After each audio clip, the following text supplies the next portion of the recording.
globalization, and I think it's been very important to accept globalization, because the opposite of it is protectionism. The opposite of it is you close your walls around your country, you make everything yourself. You know how expensive it would be for Bulgaria to make its own computers, its own cars, and everything else. This is exactly what Brazil did during the 1960s. They closed their walls because they're a big country, they wanted to make everything themselves. All the computers were poor, they didn't work, and their airplanes didn't fly.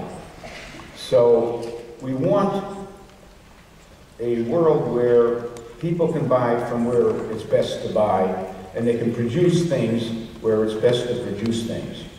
Now, I know it gets tough when some people in Bulgaria working in an industry lose their jobs because the Chinese produce the same product for less money.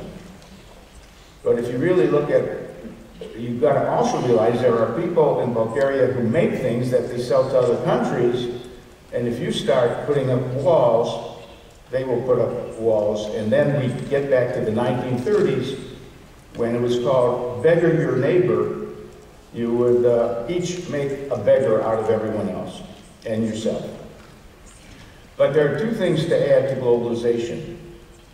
One is called modernization, and the other is called westernization. And there's a difference. What we want from globalization is modernization. We want to be a modern country. Now, there are countries that you can visit today that are still in the 13th century. You'll get off the airplane, if you can reach them by airplane, and you'll think you're in the 13th century. Mongolia. Some friend of mine recently came back from Mongolia, and he said he had taken a trip to the 13th century. Burma is almost like that.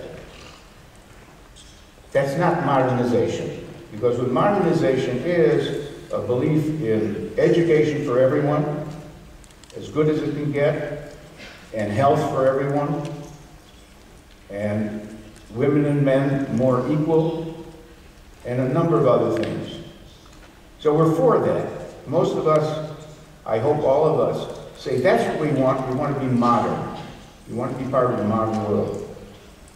Westernization is when we get very influenced in our country by another country, like the United States, for example, with its Coca-Cola, its Starbucks, its Kentucky Fried Chicken, and its Hollywood movies. So America has had a big influence on other countries, but not only that, so has France and Germany and Italy, and put them together, we call it westernization. Do you want to become westernized? Young people often do. In fact, some young people go to the West in that sense, because that's what they want. But the main thing is you also want to preserve your culture. You want to be modern, but you don't necessarily want to be altogether westernized, because you have your own culture.